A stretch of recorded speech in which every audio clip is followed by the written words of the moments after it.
not something that I've been necessarily poor at. I did it in high school. Only took 1-3 last year, but I'm looking to expand upon that this year. Does Coach talk at all about you guys maybe not having the same kind of three-point weapons? I mean, obviously, Luke was a sniper, but compared to last year, it's a little bit of a different style of a team that you guys are?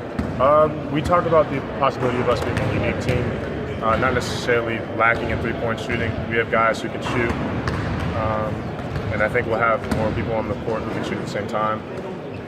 But no, that's not something we've really touched on. I think if there's one thing you learned from guarding Jason last year in practice, just seeing how he worked every day, he was one of the top 5 picks in this year's draft. What did you kind of learn from just watching him and guarding him? I would tell him all the time, he'd just frustrate the hell out of me because I would think I would play great defense and he'd get a shot in my face.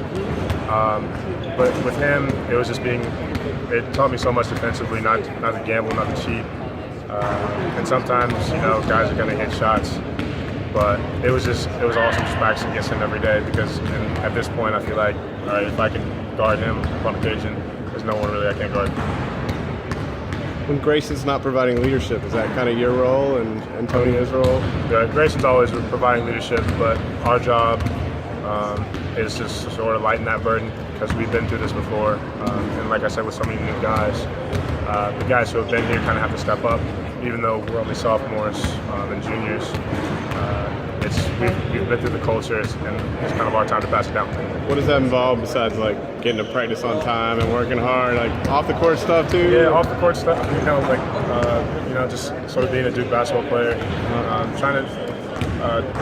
it's a brotherhood. You're kind of like a big brother, telling your little brother what to do, what not to do, and help him learn from the mistakes that you've made and that you've seen in your time. How are the young guys coming along? They're great. I love our freshmen.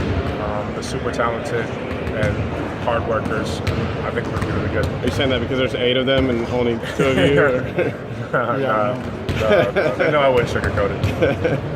Was there any departure for the draft maybe that kind of surprised you? You had a huge group of freshmen leave, and I think everybody assumed Jason was going to go, and Luke was pretty much guaranteed as well. But did maybe Frank leaving school kind of catch you off guard a bit? Or? No, I think, Frank and I were roommates last year. We were pretty close, so nothing really surprised me. And I think all those guys are going to have tremendous success in the league. Do you have siblings?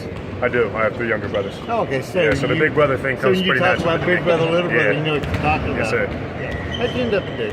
I came to basketball camp here when I was 13 and just sort of fell in love with it. And then, when Coach K called, I was freaked out. I was like, oh man, I could theoretically go to Duke. And when he offered, and I took my visit, I knew this was the place I wanted to play my college basketball.